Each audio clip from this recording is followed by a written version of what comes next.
अमरेली गांव की वो कड़ाके की सुबह थी।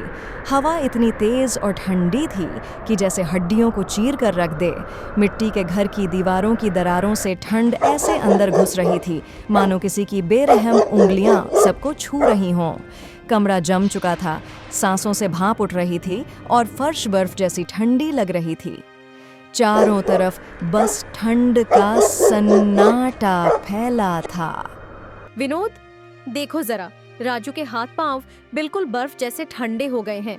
बच्चा पूरे शरीर से कांप रहा है। बापूजी भी ठंड से खुद को संभाल नहीं पा रहे। हमारे पास तो बस यही एक फटा हुआ कंबल बचा है और अब वो भी शरीर को गर्म नहीं रख पा रहा। विनोद, कुछ करो, कुछ उपाय सोचो, वरना ये रात हमारे लिए भारी पड़ जाएगी। मीरा, तुम ये पूरा कंबल राजू और बापूजी को ढक दो। मेरा क्या है, मैं ठंड सह लूंगा, लेकिन बच्चा और बुजुर्ग, इनके लिए ये ठंड जानलेवा है। पहले इन्हें बचाना जरूरी है। नहीं बेटा, ये कंबल तुम बच्चों को दे दो। मैं तो बूढ़ा हो चुका हूं, इस ठंड की आदत पड़ गई है मुझे। पर राजू और तुम दोनों, ये ठंड इनकी हड्डियां चीर देगी। मैं तो जैसे तैसे रात काट लूंगा, लेकिन बच्चा नहीं सह पाएगा। इन्हें बचाना सबसे जरूरी है। हे भगवान, ये कड़कड़ाती ठंड आखिर कब खत्म होगी?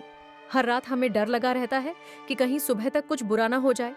विनोद, बस एक रात चैन से कट जाए, बिना कांपते हुए, बिना डरते हुए। यही दुआ है मेरी। और ऊपर से हमारी झोपड़ी भी तो बिल्कुल नदी किनारे है, पानी के इतने पास कि हवा हड्डियों में उतर जाती है। यहाँ रहना मतलब जैसे हर पल ठंड से लड़ते रहना, जैसे सर्दी हमारी जान ही निकाल लेगी। विनोद, अब हिम्मत जवाब देती जा रही है। जैसे ठंड कम नहीं थी, ऊपर से काली बदली घिर आई। कुछ ही देर में छत से टप टप करते हुए पानी गिरना शुरू हो गया। विनोद, देखो, छत फिर से टपकने लगी है। राजू का सिर भीग रहा है। अगर ये पानी कंबल तक पहुंच गया ना, तो राजू सीधा बुखार में पड़ जाएगा। ये टूटा फूटा घर कब तक हमें ऐसे ही परेशान करेगा? आखिर क्या करें इस हाल का? मीरा, अभी घबराने का वक्त नहीं है। राजू को अपनी गोद में लेकर आग के पास बैठो। मैं ऊपर चढ़कर देखता हूँ कि बांस, बोरी या कुछ प्लास्टिक से दरार रोक पाता हूँ या नहीं। अगर अभी नहीं संभाला तो पानी पूरे घर में फैल जाएगा। जो भी होगा हम मिलकर संभाल लेंगे। विनोद बेटा, ऊपर चढ़कर ज्यादा मेहनत मत करना। छत गीली है, फिसलन बहुत होगी। अगर तुमको कुछ हो गया तो ये घर कैसे चलेगा? ठंड तो हर साल आती है, पर तुम्हारी जान सिर्फ एक है। परिवार ने ठंड से राहत पाने के लिए आग जलाई, लेकिन वो भी सर्दी के सामने धीरे धीरे बुझती जा रही थी। धुआं घर में फैल रहा था और सब कांपते हुए बैठ थे। विनोद, राजू तो जैसे जम ही गया है। उसके होंठ नीले पड़ गए हैं। ये ठंड उसके छोटे से शरीर पर कितना असर कर रही है, तुम देख भी रहे हो। अगर ये रात ऐसे ही बीती ना, तो मुझे डर है कि पता नहीं सुबह क्या हालत होगी। दिल घबराने लगा है। मीरा, मैं जानता हूं तुम डर रही हो, पर हम हाथ नहीं छोड़ेंगे। तुम राजू को सीने से लगाकर पकड़ लो। शरीर की गर्मी से शायद उसकी हालत थोड़ी सुधर जाए। हम दोनों पूरी रात जागेंगे, लेकिन बच्चे को तकलीफ नहीं होने देंगे। जब तक मैं हूं, तुम घबराना मत। बेटा, हिम्मत मत हारो। जिंदगी हमेशा आसान नहीं होती, कभी धूप तो कभी अंधेरा। ये ठंडी रात भी बीत जाएगी। हम तीनों साथ हैं, इसलिए डरने की जरूरत नहीं। एक दूसरे का सहारा बनकर ही मुश्किलें आसान होती हैं। विनोद, मेरा मन बहुत घबरा रहा है। राजू की हालत ठीक नहीं लग रही। मैं एक पल को भी आंखें बंद करूं तो मन में डर उठने लगता है कि कहीं मेरी गैर मौजूदगी में उससे कुछ हो न जाए। अगर राजू को कुछ हो गया तो विनोद, मैं खुद को कभी माफ नहीं कर पाऊंगी।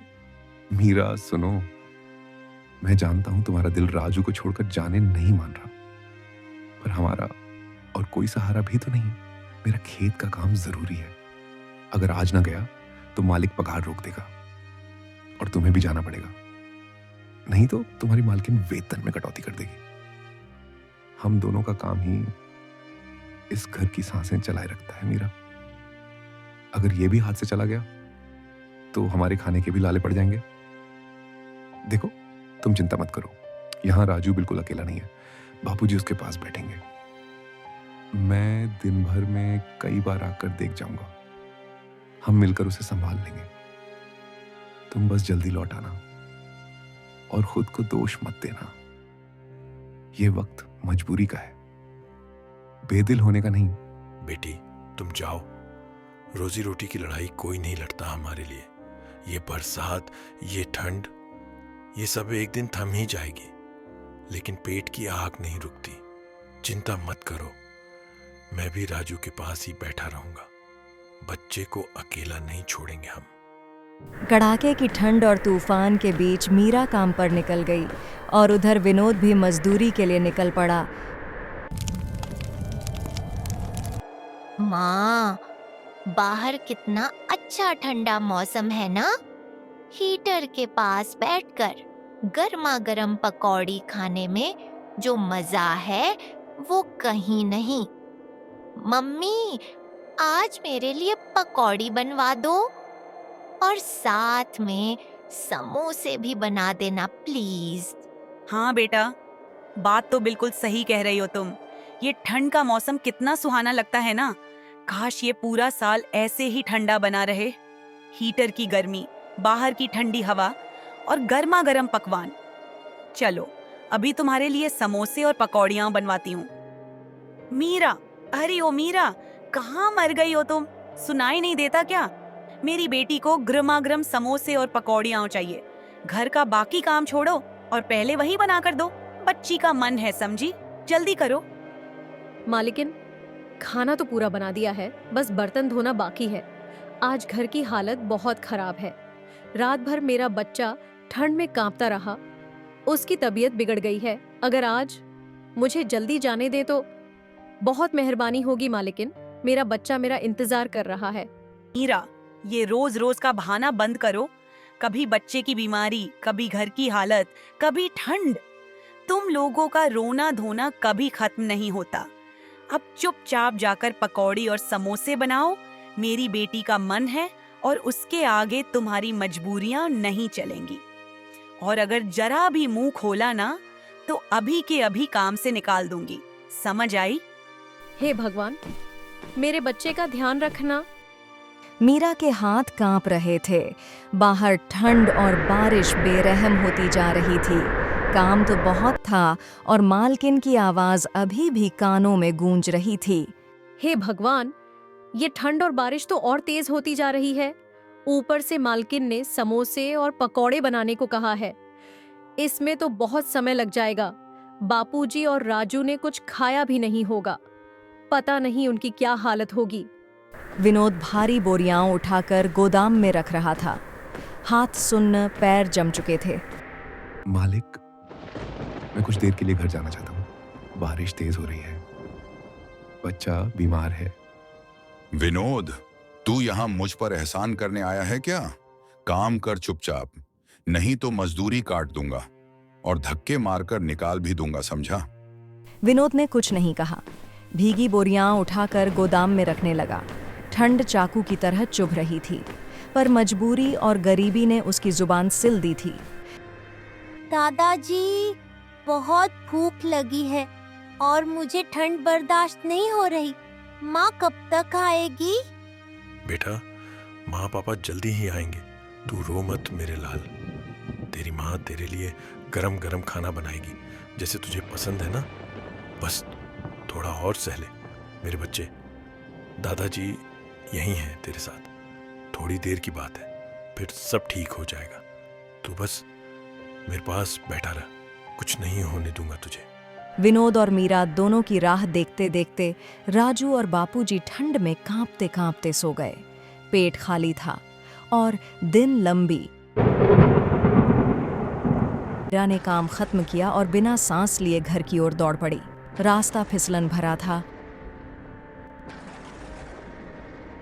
विनोद, बापूजी और राजू दोनों बुखार से तप रहे हैं। हमारे पास चावल दाल तो है राशन में, लेकिन बारिश के कारण सारी लकड़ियां गीली हैं। आग कैसे जलाऊं, खाना कैसे बनाऊं?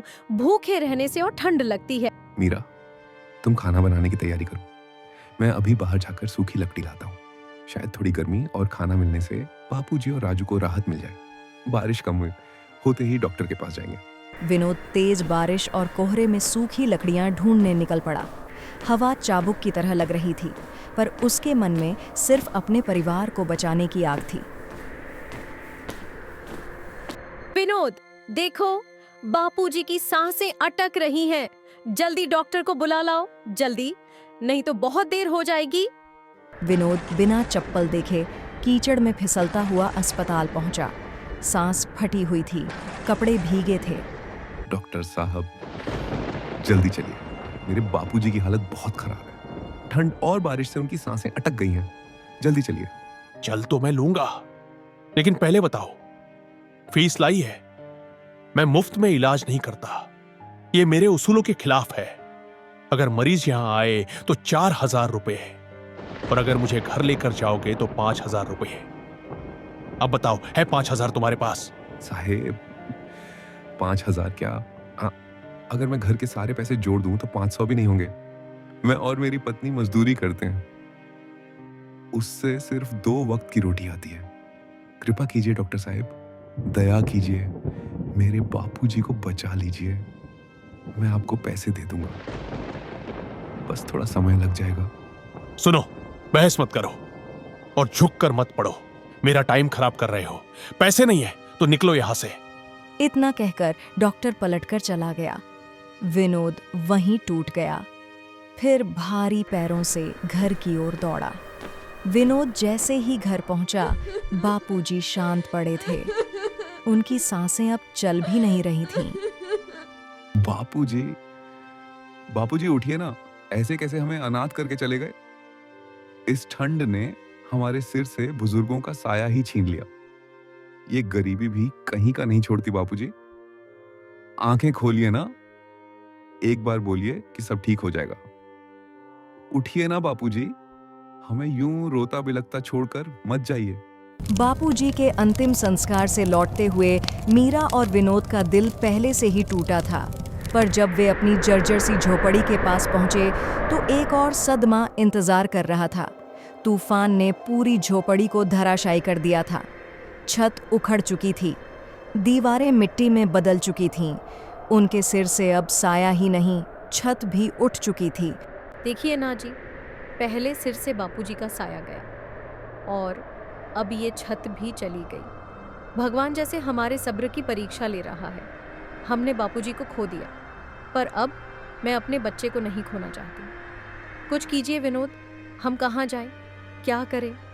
मीरा, मैं अंदर से टूट चुका हूं, लेकिन बच्चे का चेहरा देखता हूं तो फिर हिम्मत लौट आती है।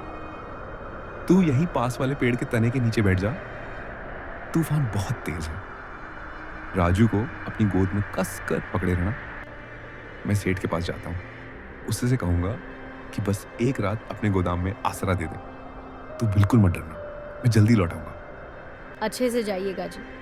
आपको कुछ हो गया तो मैं जी नहीं पाऊंगी। आप ही हमारा सहारा हो। जल्दी आना, मैं और राजू यहीं आपका इंतजार करेंगे। विनोद तूफान को चीरता हुआ भीगी राहों पर फिसलते हुए सेठ के घर पहुंचा। मालिक, एक रहम कर दीजिए। इस तूफान और ठंड ने हमारी हालत बहुत खराब कर दी है। झोपड़ी टूट गई, बापूजी भी चले गए, बच्चे की हालत नाजुक है। बस आज की रात अपने गोदाम में आसरा दे दीजिए। हम सुबह होने से पहले निकल जाएंगे। विनोद, मैं देख रहा हूं तुम्हारा मन बहुत बढ़ता जा रहा है। क्या समझ कर आया है तू? मेरा घर और मेरा गोदाम तुम जैसे गरीबों के लिए नहीं है। गंदा हो जाएगा सब, और गांव में किसी से मदद की उम्मीद मत रखना। हम लोग वैसे ही तुम लोगों से दूरी रखते हैं। चल निकल यहां से। विनोद वापस लौट आया, बिल्कुल निराश, बिल्कुल थका हुआ। जोड़ा अपने बच्चे को सीने से लगाए तेज बारिश में जंगल की तरफ बढ़ने लगा। थोड़ी दूर जाकर उन्हें एक बड़ी गुफा दिखाई दी, जो बाहर से साधारण पर अंदर से आश्चर्यजनक रूप से विशाल थी। वे अंदर गए। अंदर न तूफान था, न बारिश की बूंदें, न कड़कड़ाती ठंड, बस शांति और एक सुरक्षित सहारा। माँ, ये घर तो बहुत सुंदर है। यहाँ हवा भी नहीं आ रही है, बहुत आराम है यहाँ। काश दादाजी भी हमारे साथ होते तो आज वो भी ठंड से बच जाते। उधर गांव के दूसरी ओर डॉक्टर की पत्नी सुमन, जो गर्भवती थी, अचानक चीख पड़ी। रमू, जल्दी जल्दी साहब को फोन करो। पेट में इतना भयंकर दर्द हो रहा है कि सांस लेना भी मुश्किल हो रहा है। ऐसा लग रहा है अंदर कुछ फट गया हो। प्लीज जल्दी करो, मैं सह नहीं पा रही। मालिकिन, तूफान बहुत तेज है। घर के सारे फोन बंद हो गए, नेटवर्क गायब है, मौसम और बिगड़ रहा है। क्या करूं मैं? रामू, मुझे तुरंत अस्पताल ले चलो। अभी इसी वक्त मैं दर्द से तड़प रही हूँ। ऐसा लग रहा है जैसे पूरा शरीर छलनी हो गया हो। अगर देर हुई ना तो मैं सच में मर जाऊंगी। जल्दी चलो रामू, जल्दी।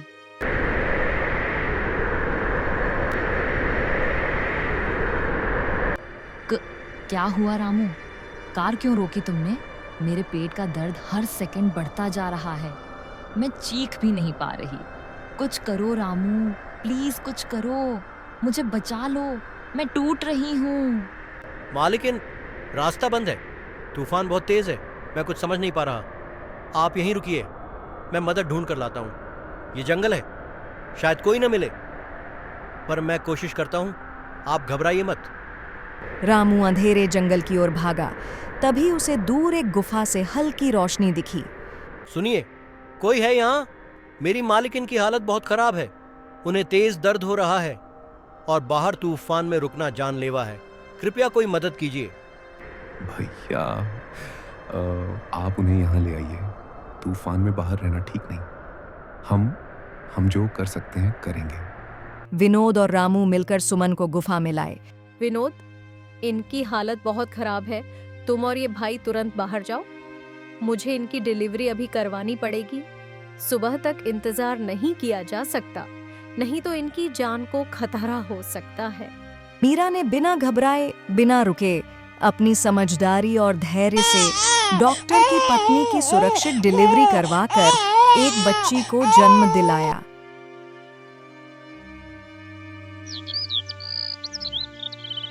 विनोद, रामू ने मुझे सब बता दिया। तुमने मेरी पत्नी और मेरे बच्चे की जान बचा ली। मैं तुम्हारा कितना धन्यवाद करूं, समझ नहीं पा रहा हूं। मुझे अपने आप पर शर्म आ रही है। कुछ पैसों की वजह से मैंने तुम्हारे बाबूजी का इलाज नहीं किया और तुमने बिना एक पल सोचे मेरी पत्नी की मदद कर दी। चलो, मैं अभी तुम्हारे बाबूजी को स्पेशल वार्ड में शिफ्ट करवाता हूं। उनका पूरा इलाज मैं कराऊंगा। साहब, अब बहुत देर हो चुकी है। बाबूजी साहब अब इस दुनिया में नहीं रहे। यह ठंड, यह तूफान इन्हें ले गया, और अगर यह गुफा न होती तो शायद हम भी ना बचते। गलती आपकी नहीं है साहब, गलती हमारी किस्मत की है कि हम गरीब पैदा हुए। भगवान ने हमें न लालच सिखाया न मक्कारी, बस मेहनत, ईमानदारी और इंसानियत दी है। हमने कोई एहसान नहीं किया, हमने तो बस अपना फर्ज निभाया है। विनोद, मुझे माफ कर दो। मैं पापी हूं, बेहद पापी। मैं तुम्हारे बाबूजी को नहीं बचा सका और तुमने मेरे घर की इज्जत बचा ली। मैं इस पाप का प्रायश्चित करूंगा। आज से तुम दोनों, तुम और मीरा मेरे घर में ही रहोगे। मैं तुम्हारा पूरा जिम्मा लेता हूं, तुम कहीं नहीं जाओगे। यह मेरा वादा है। नहीं साहब, हमें आपका एहसान नहीं चाहिए। हम गरीब हैं पर मेहनत से जीते हैं। हम मुफ्त का खाना नहीं खाते और ना अपने कर्म का कोई इनाम मांगते हैं। हम आपका आदर करते हैं, पर अपनी रोटी हम खुद कमा लेंगे। डॉक्टर का सिर शर्म से झुक गया। वह चुप खड़ा रहा, जैसे पहली बार उसे समझ आया हो कि अमीरी पैसों से नहीं, दिल से होती है। उसकी आंखों से आंसू टपक पड़े। आज उसने सीख लिया था, सबसे बड़ा दिल उसी का होता है जिसके पास देने को कुछ नहीं होता।